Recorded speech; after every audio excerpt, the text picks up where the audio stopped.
안녕하세요. 유나이티드 읽어주는 남자 정진입니다. 오늘은 소샤르 감독의 재계약을 기념하여 지난 2시즌 반 동안 소샤르 감독의 주요한 전술 변화가 어떻게 이루어져 왔는지, 그리고 그 이면엔 무슨 고민들이 있었고 그것들을 어떻게 해결해 왔는지에 대해서 한번 읽어보겠습니다. 우선 첫 번째 전술 시기는 임시 감독 시절 대략 3개월간 활용했던 강한 압박 4-3-3 전술이었습니다. 전임 무리뉴 감독이 수비 라인을 내리며 후방에 대한 리스크를 관리하는 데 치중한 반면, 소샤르 감독은 선수단에게 공격적인 경기를 주문했습니다. 해당 시즌 무리뉴의 지휘 아래서 유나이티드는 리그 17경기를 치르는 동안 직전 시즌의 28개의 실점보다 더 많은 29골을 실점했었습니다. 무리뉴가 극단적인 리스크 회피 성향의 감독이었기에 대하의 부진과 함께 이어진 수비 불안 문제에 대하여 수비진에게 박스 근처에 머무를 것을 요구하며 나타난 문제였죠. 그리고 그렇게 후방이 내려앉는 상황에서 벌어진 전후방 간격에 대한 해답을 무리뉴는 전혀 내놓지 못하고 있었습니다. 그 결과 유나이티드의 경기 지배력은 현저히 떨어졌고 볼을 점유하지 못하니 공격의 위력도 반감되었죠. 소샤르 감독의 대처 방식은 여기서 가장 근본적인 해결책을 제시하는 것이었습니다. 수비가 불안하다면 내려앉아 대응을 공고히 하는 것이 아니라 역으로 라인을 끌어올려서 주도권을 내주지 않도록 만드는 것이었죠. 효과는 확실했습니다. 무리뉴의 아래서 유럽 전체 구단 중 가장 낮은 압박 빈도를 기록했던 유나이티드는 소샤르의 부임 이후 가장 높은 압박 빈도를 기록하는 팀으로 변모하였죠. 그리고 이렇게 높은 위치에서 공을 빼앗기 시작하자 기존의 많은 거리를 이동하며 위력이 반감되었던 유나이티드의 공격진이 본격적으로 살아나기 시작했습니다. 그리고 무리뉴의 아래서 바이러스로 취급되었던 포그바는 소샤르의 아래서 팀의 핵심으로 다시 역할을 부여받았습니다. 무리뉴의 더블 볼란트에서 부족한 수비 가담으로 인해 입지가 애매했던 포그바에게 소샤르 감독은 마티치와 에레라를 함께 붙여주는 형태로 보조를 제공했던 것이죠. 그리고 그런 보조를 받자 포그바는 본격적으로 자신의 창조성을 팀에 불어넣기 시작했습니다. 때로는 4-3-3의 메짤라로, 때로는 4-2-3-1의 10번으로, 때로는 4-4-2 다이아몬드의 측면 미드필더로 포그바는 다양한 역할을 부여받았죠. 다만 모든 경우에 대하여 공통적이었던 사안은 소샤르 감독이 포그바의 뒤에 2명의 미드필더를 세워놨다는 것이었습니다.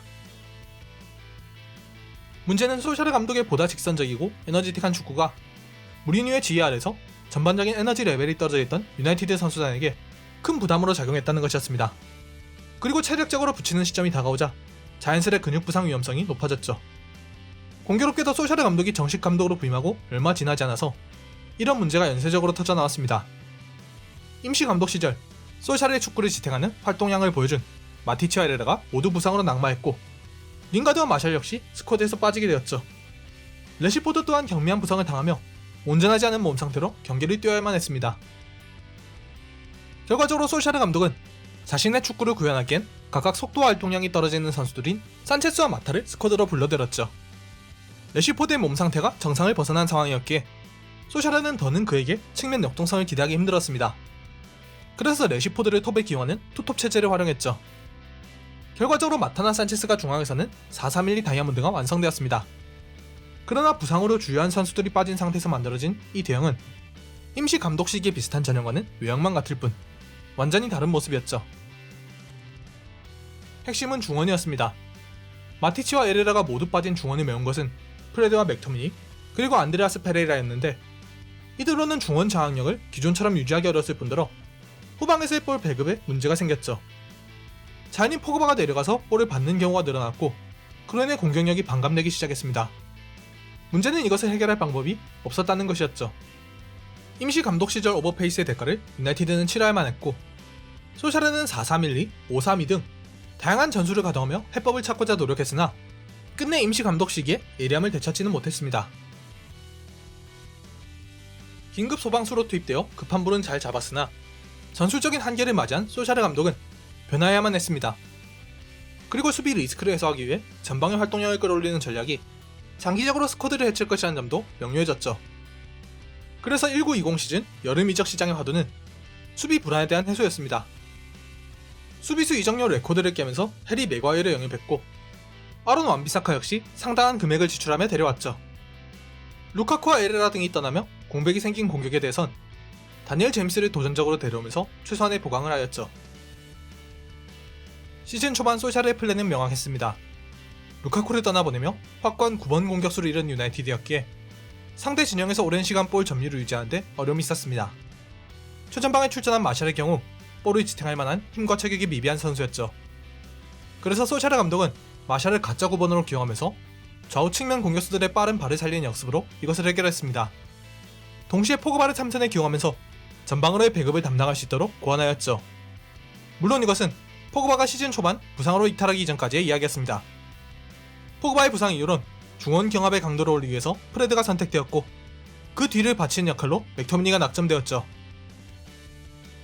이 방식으로 혜택을 본 선수는 레시포드와 제임스였습니다. 마샬이 상대 수비수들을 끌어당겨 공간을 만들면 그 공간을 빠르게 치고 나가는 패턴으로 레시포드는 1월까지 리그 14경기에서 11골을 기록했고 유로파 리그에서 1골, 리그컵에서 4골을 기록했죠. 반대편의 다니엘 제임스 역시 첫 4경기에서 3골을 기록하면서 유나이티드의 선택이 결코 틀리지 않았음을 증명했고 이후 포그바 이탈로 후방 창조자가 부족해지자 제임스는 측면으로 넓게 뛰면서 크게 휘둘러주는 러닝 크로스를 통해서 6개의 도움을 추구하기도 하였습니다. 속도를 마음껏 살릴 수 있는 이 환경은 발빠른 레시포드와 제임스에게는 너무나 편안한 것이었습니다. 문제는 이러한 방식이 너무나도 쉽게 파괴되는 방식이었다는 점이 있었습니다. 포그바의 부상으로 스쿼드의 창조성을 불어넣을 수 있는 선수를 잃어버리고 프레드와 맥토미니를 중심으로 경합에 이점이 있는 스쿼드를 만들어 놓은 유나이티드에게 상대의 밀집 수비를 뚫어낼 재간이 없었습니다. 그래서 상대가 낮은 위치에 대응을 갖추고 유나이티드의 좌우 날개가 달릴 공간을 내주지 않는 식으로 대처하면 역습대의 위력을 전혀 뽐내지 못했죠. 공격형 미드필드 위치에 나오는 안드레스 페레이라, 제시 링가드, 후안 마타 중 어느 선수도 팀에 필요한 역할을 온전히 해주지 못했습니다. 이 문제를 해결하기 위해서 유나이티드는 브루노 페르난데스를 겨울에 영입하였습니다. 그리고 링가드, 마타, 페레라가 뛰던 위치에 출전한 브루노는 자신의 가치를 분명하게 보여주기 시작하며 지공 상황에서 상대를 뚫어내지 못하던 유나이티드의 구세주가 되기 시작했죠. 여기에 락다운 이후 포그바가 복귀하자 솔샤르 감독은 다시금 마티치 포그바 볼란트 체제를 구성하여 4-2-3-1을 기반으로 포그바가 중원에 홀로 남게 되는 라볼피아나 체제를 구성, 후방 볼 배급의 문제를 해소하고 전방에서의 위력을 동시에 확보하는 데 성공했습니다. 이 체제에서 가장 눈에 띄었던 선수는 단연 마샬이었습니다. 전방이 가짜 9번으로 기용되며 박스 인근에서 득점에 치중하는 본인의 스타일과 상반되게 뛰면서 경기력 난조를 겪었던 마샬은 레시포드가 부상으로 인해 측면 낮은 위치에서 플레이메이커로 기능하기 시작하자 그가 비운 공간을 활용하면서 좀 더 편안한 역할을 부여받았습니다. 브루노의 빠른 템포 전개는 마샬이 활용할 수 있는 공간을 넉넉히 확보해 주었고 굳이 9번으로 뛸 필요 없이 측면 공격수처럼 뛰면서도 충분한 위력을 보여줄 수 있었죠. 이러한 마티치 라볼피아나 구성은 좌우 측면을 공격적으로 쓰면서 볼 운반의 중추로 삼고 브루노의 빠른 템포 전개를 통해 상대 대형 복귀 이전에 이미 골문을 타격한다는 점에서 분명 위력적이었지만 그만큼 문제점이 있었습니다. 첫째는 유나이티드의 좌우 사이드백 중 완비사카 쪽의 전개 능력이 미흡하기에 빌드업 루트가 제한된다는 것이었고 둘째는 중원에 홀로 남게 되는 포그바가 쉽게 고립될 수 있다는 것이었습니다. 그나마 왼쪽의 쇼가 분전하면서 레시포드와의 협업으로 전진하고 후방 빌드업의 핵심으로 떠올랐으나 쇼가 부상으로 이탈하게 되자 이 체제는 금방 무너지게 되었죠. 결국 시즌 막판 유나이티드는 불안한 챔스권 경쟁을 이어나가야만 했습니다. 이윽고 맞이하게 된 솔샤르 감독의 두 번째 여름 이적 시장은 사실 실망스러웠다는 편이 더 어울리는 상황이었습니다. 도니 반더백과 알렉스 텔레스를 보강하면서 필요한 보강들을 하긴 했으나 탑 타깃이었던 제이든 산초 영입에 실패했고 결국 즉시 전력은 아닌 파콘드 펠레스트리와 아마드 디알로를 영입하며 다시금 오른쪽 윙 없는 시즌을 시작해야만 했죠.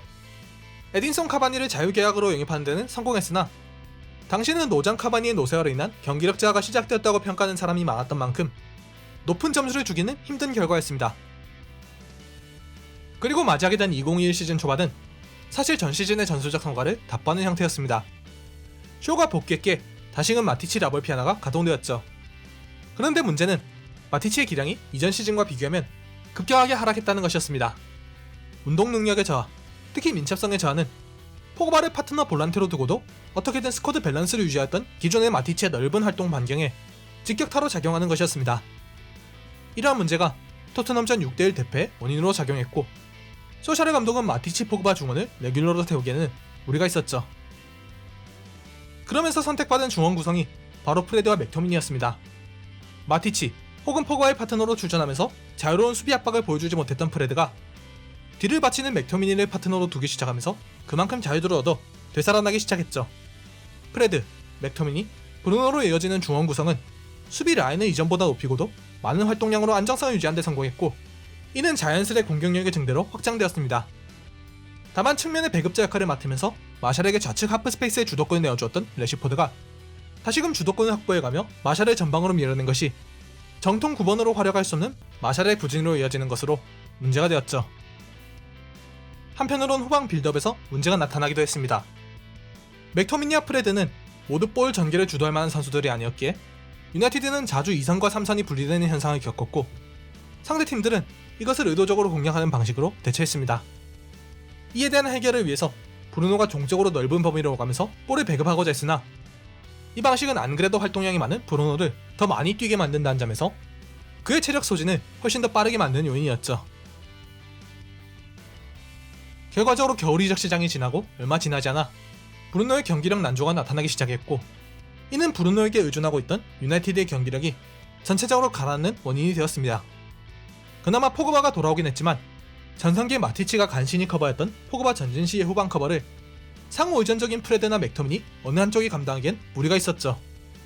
그나마 전방에서 브루노의 부담을 덜어주기 위해 포그바를 기용해만 했지만 쉽사리 프레드 맥토미니 중원을 깰 수는 없었습니다. 여기에 대해 소샤르 감독은 다시 한번 전술 변화를 가져가는 것으로 답했습니다. 오른쪽 윙포드가 없다는 문제를 역으로 활용해서 포그바를 2선 측면으로 빼내는 방식으로 대처하는 것이었는데요. 이 방식을 통해 포그바를 과거 유벤투스의 메잘라 위치에서 활약시켰던 것처럼 후방의 미드필더 프레드 맥토미니의 보조를 받게 하면서 자유도를 주었던 것입니다. 그리고 포그바가 측면에서 중앙으로 들어오도록 임무를 주어 체력적인 문제로 압박이 심한 중앙 지역에서 부담을 느끼던 브루노 임무를 나눠 가질 수 있도록 안배하였죠. 그런데 이 방식을 통해서 정작 가장 크게 반사이기를 본 것은 좌우 측면의 루크쇼와 완비사카였습니다. 래시포드보다 훨씬 중앙지향적으로 움직이는 포그바가 앞에 서고 측면 볼 운반에 대한 부담을 상당 부분 가져가자 쇼는 자신의 앞쪽에 활용할 수 있는 넓은 공간을 얻게 되었습니다. 그리고 이 지역을 빠르게 파고들며 위력적인 공격 능력을 보여주기 시작했죠. 지난 시즌 유나이티드 후반기에 가장 큰 성공 요인 중 하나는 분명 기존까지 수비적인 풀백으로 분류됐던 쇼가 공격력까지 만개한 완성형으로 거듭난 것이 크게 작용했습니다. 더군다나 왼쪽에서 쇼가 이렇게 최고의 활약을 선보이자 반대편의 완비사카 역시 이에 호응하기 시작했는데요. 유나이티드가 경기장을 넓게 쓰면서 상대 수비가 그쪽으로 쏠렸을 뿐더러 기존의 그린우드, 마타 등 중앙지향적인 자원이 주로 나왔던 것과 달리 좀 더 직선적으로 볼 운반이 가능한 래시포드가 앞에 서면서 혼자서 측면 공격을 주도할 때보다 부담이 덜어진 것이 크게 작용했죠. 공격 능력이 뛰어난 다른 팀들의 풀백들과 비교해선 분명 아직 부족한 점이 엿보였지만 그래도 충분히 발전하고 있다는 것을 보여줬습니다. 자, 여기까지 소샤르 감독이 유나이티드를 맡은 뒤부터 어떻게 팀을 이끌어왔는지, 그리고 어떻게 팀의 당면 과제들을 해결해왔는지 그에 대해서 알아봤는데요. 이제는 조금 더 나아가서 제대로 된 우측 공격수인 산초를 영입했고, 후방에서 라인을 조금 더 끌어올릴 수 있는 바란 역시 영입했습니다. 나아가서 조금 더 중원에 힘을 실어줄 수 있는 자원도 찾고 있죠. 지난 6번의 전술 변화에 이어서 다시금 큰 변혁이 유나이티드 앞에 다가와 있는 것입니다. 그리고 스쿼드가 점차 강화되면서 본격적으로 완성도 있는 전술을 선보일 수 있게 되었죠. 많은 이들이 소샤르의 전술적 능력이 아쉬운 편이라고 논하지만 소샤르 감독은 꾸준히 자신의 능력을 증명해왔습니다. 이번 영상에서 다뤘던 2년 반 동안의 6번의 전술 변화는 모두 불완전한 스쿼드에서 파생된 문제를 해결하기 위한 다양한 구상의 일환이었죠. 그리고 그 과정을 거치며 점차 팀을 한 단계씩 스텝업 시켜온 소샤르 감독이기에 저는 그의 다음 스텝을 충분히 지켜볼 만하지 않겠나, 그렇게 생각합니다. 첫 술에 배 부르다는 말 없듯이 문제를 해결해 플랜의 완성까지 얼마 안 남은 시점에 평가조차 제대로 안 해볼 수는 없는 것일 테니까요. 수많은 위기를 거쳐오면서 팬들에게 희망의 씨앗을 뿌려놓은 소샤르 감독이기에 이제는 다가올 본격적인 시험 무대에 어떻게 대처할지, 그리고 어떤 결과를 가져올 수 있을지 다음 시즌을 지켜보면 좋을 것입니다.